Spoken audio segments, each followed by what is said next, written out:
Hey y'all, Ron from Bongripper here. We're going to try something a little different today. I'm at home, not at the Bongripper practice space, and we're still going to talk about gear, but I'm not going to play any gear today. But what we're going to do is we're going to talk about the basses and amps that I used in Bongripper throughout the years. Because honestly, I've used a lot of different amp setups and basses, it's been a journey to get to where I'm at. So I guess let's just talk a little bit about some of the history of the gear of Bongripper here. And honestly, I don't own a lot of it anymore. As I mentioned in the other video, if something isn't working for me or whatever, I will sell it, move on to the next thing. Gear is meant to be played, and I am really fortunate to have gotten to play with so much cool gear over the years.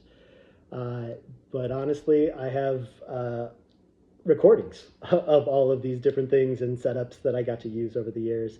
So unfortunately, I don't have photos of a lot of these setups or videos or whatever, but if you want to hear what any of the stuff that I'm talking about sounds like, you can listen to a Bongripper record. It's a very accurate representation. So let's start at the beginning here. The Great Barrier Reefer, our first record.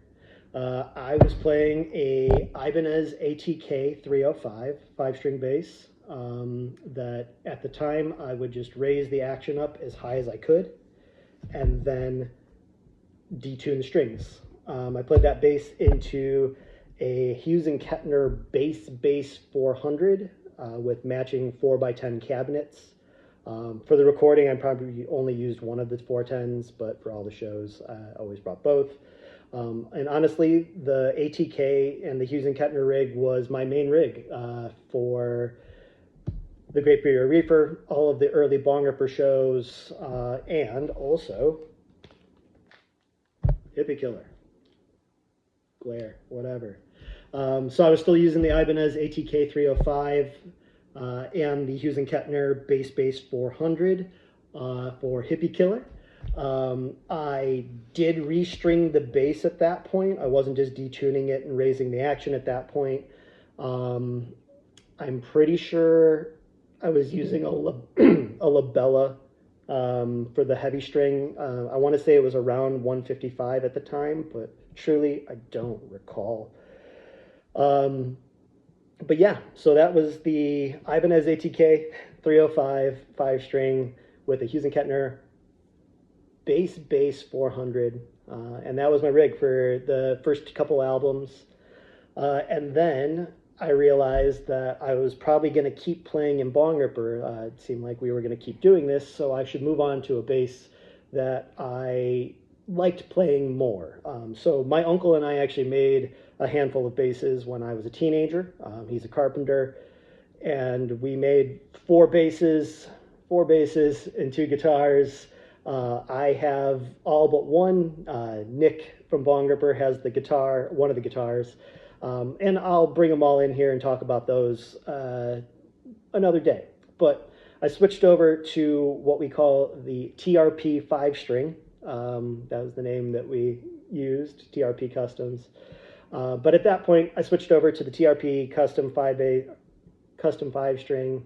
And at this point, I actually got my first tube amp. I got a Mesa 400 Plus, but I was also still using the Hughes & Kettner 4x10s, although I had picked up an additional 1x15 at this point, because at this point in time, Bongripper was also expanding how many amplifiers we would be bringing to shows and whatnot. So from an early, pretty much all of the shows, the goal was always to have 2 amps each, but we also blew the power a lot. So it was a journey figuring all of that out. But after the first couple records, we were getting into it, and then we move on to Hate Ashbury. So Hate Ashbury, I'm using the custom 5-string, but I'm using a Mesa 400 Plus as the amp, and then still have the Hughes and Kettner 4x10s. But I remember I had a 1x15 that I added into the setup at that point, and I would use various amps as a secondary amp. I do remember at the time we recorded Hate Ashbury, I had a Gallien-Kruger 1001 RB that I would use as additional volume in addition, along with the Mesa. I think it's part 6 on this record, is the only point in the record where I actually had both amps going in the session. It's the drone section with the drums, but it's a really rad tone. I'll do another video going over like pedals and stuff because that gets way more complicated. So we're just going to stick to the basses and amps here. So yeah, Hate Ashbury is the TRP 5-string Mesa 400 Plus. I think this might be the only record I recorded with a tube amp. And again, 4x10s, maybe a 15 in there, all of that fun stuff. Then we have Heroin, everyone's favorite Bongripper release. And honestly, this is a record of gear noise. The entire concept, for me at least, was me and Nick load up as much gear as we could possibly fit into my car, drive it down to Dennis's studio, and then screw around for the day. And that's what we did. So I know that the TRP 5-string was on this for the various drone and pedal noise. There's a lot of pedal noise and just weirdo crap all over this record. But the opening track on this did feature a Washburn Bantam bass, which was a Steinberger copy, but wood instead of graphite or whatever they're made out of. I can't recall off the top of my head, but I had a Steinberger copy that I had set up with flat wounds at the time, and I was playing it with a violin bow. So the opening of Heroin is that bass through a muff pedal and a Electro Harmonix Deluxe Memory Man. Again, just all played with a bow and fuzz, and it's my favorite part of the Heroin release. So at this point, we were obviously getting more serious about being a band, clearly, after releasing Heroin. We had started writing Satan Worshipping Doom. I'm still playing the TRP 5-string, but it's around this point I'm realizing the 5 strings are actually really hurting my hand. So when it comes to Satan Worshipping Doom, this is where I actually feel like I start figuring out the bass tone of Bongripper. The major change here is I recorded this with an Aguilar AG500 amp, which is not to be confused with the current model, but the original one that was 2 channels, clean, dirty channel. The aggro dirty channel on that amp is awesome. That is the bass tone for Satan Worshipping Doom. Again, with the TRP 5-string. I tuned it all super weird when we were recording this. I actually had the low F string in the 4 string position, and then a high F string on the top position. It was a whole thing, but Aguilar Aggro 500 with the TRP 5-string, and I'm pretty sure I had switched to a Bergantino NV 6x10 at this point. I had a really large Emperor bass cabinet set up for a while. I'm going to be real with y'all. It sounded bad. It wasn't a good rig. It was very intimidating to look at, but it did not sound like much. And I don't think it ended up on any recordings. I'll post some pictures of it on my Instagram or whatever, because it's a cool looking rig. The story behind it was they originally made it for Jeff Matz of High on Fire, because he wanted like a 415 4x12 setup a la Lemmy. But these cabs were absolutely massive, and the story I was told is that they showed up, Jeff took a look at them and was like, these are way too big. We can't even fit these in like a vehicle. So they passed on them. And then I bought them and crowded them around the Chicagoland and various areas for many years until I sold them because I got a Bergantino NV610, and that cab is one of the few pieces of gear I regret selling. It was an awesome cab. It also made me realize that cabinets do matter when it comes to playing bass, and having a well-designed cabinet really makes a lot of difference. This is also the point where it dawned on me that solid-state amps were giving me more headroom and more consistency versus the tube amps. Again, I used a bunch of different setups in between these records, but where I landed on each album is kind of where, yeah, I mean, that's what we're talking about. I don't know, whatever. So after we release Satan Worshipping Doom, I'm going to skip around a little bit here because we started writing for some splits and EPs, but before we actually got to record or release them, we played Roadburn for the first time in 2012. But I'm going to bring this one up for a couple reasons. One, it's honestly one of the coolest days of my life, and it's commemorated on an LP. But more importantly, I had switched to the Gibson RD Artist that I played for many years at this point. So I had switched back to 4 strings after the recording of Satan Worshipping Doom.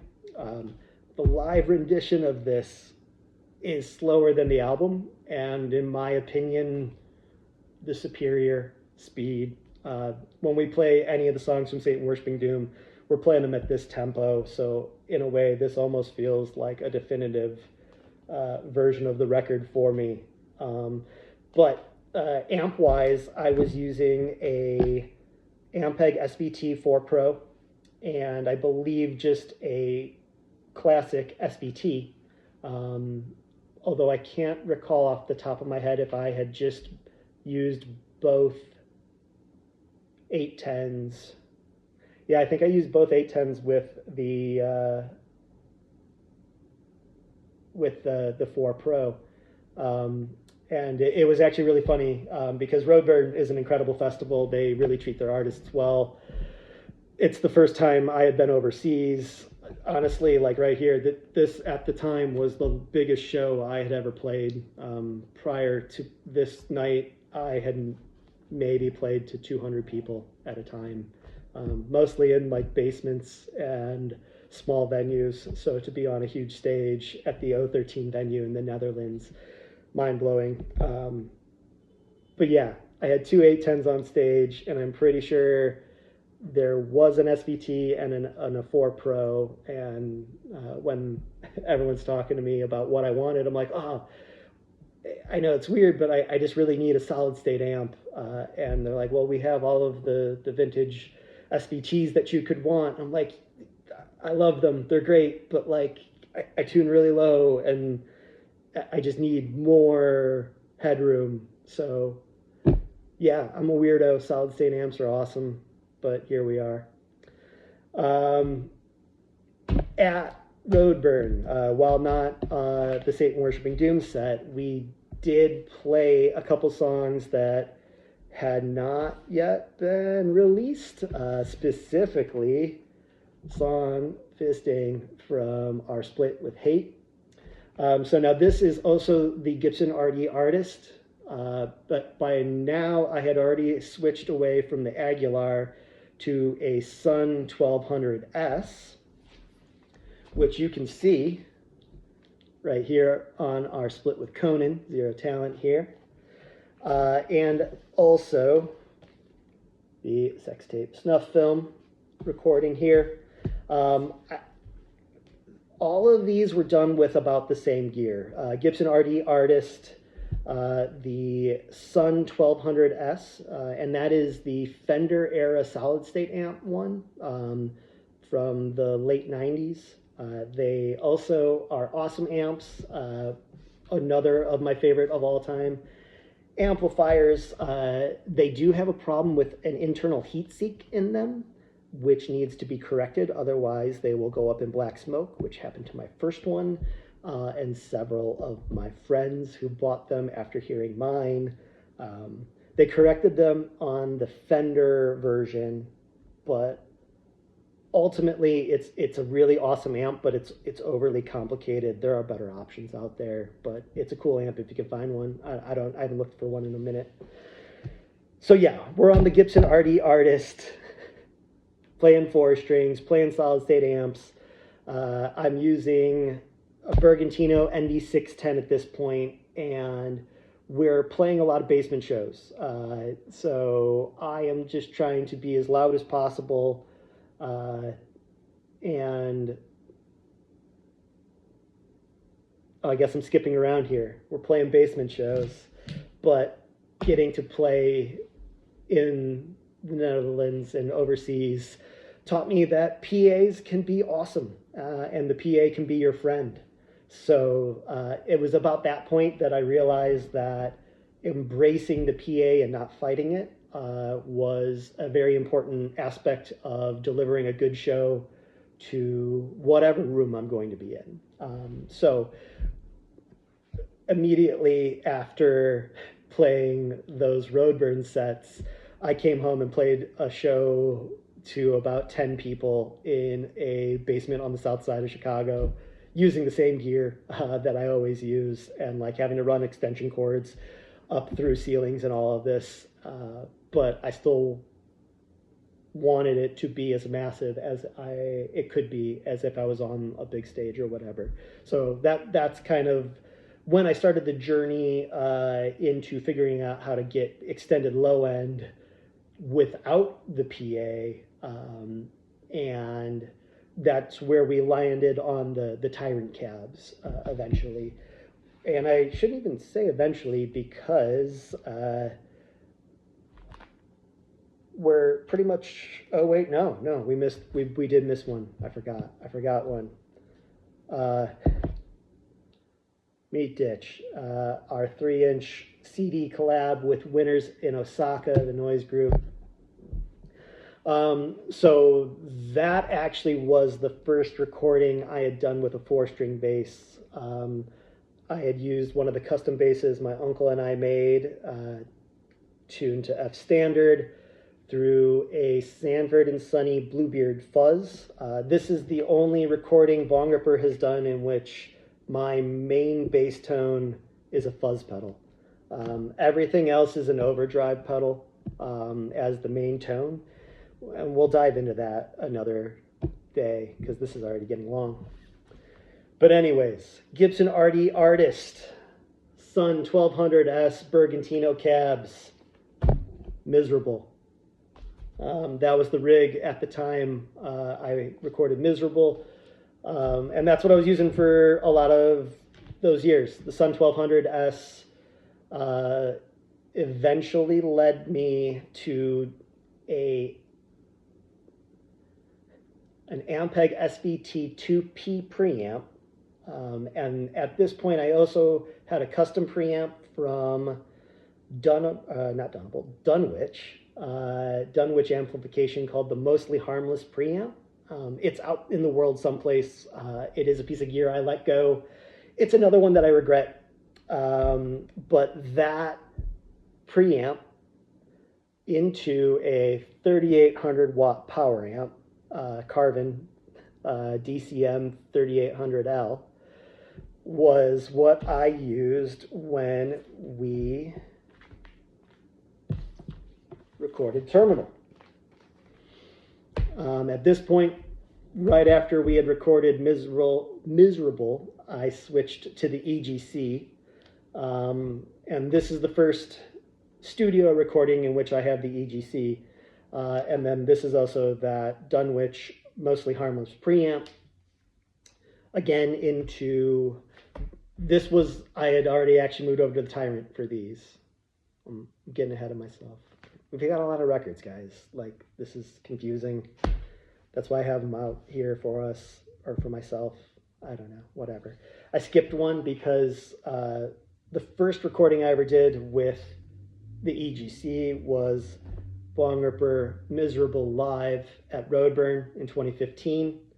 I used the EGC for that set, and I'm pretty sure I used an SVT4 Pro again.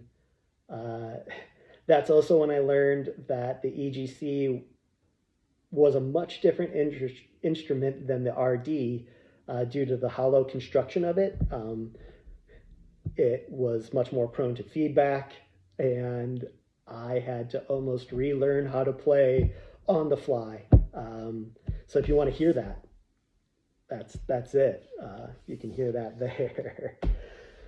But anyways, yeah, so we're using a power amp and a preamp with an aluminum base here. I have gone on another cab journey in between the Bergantinos and the Tyrants, and that involved some fearful cabs of the various different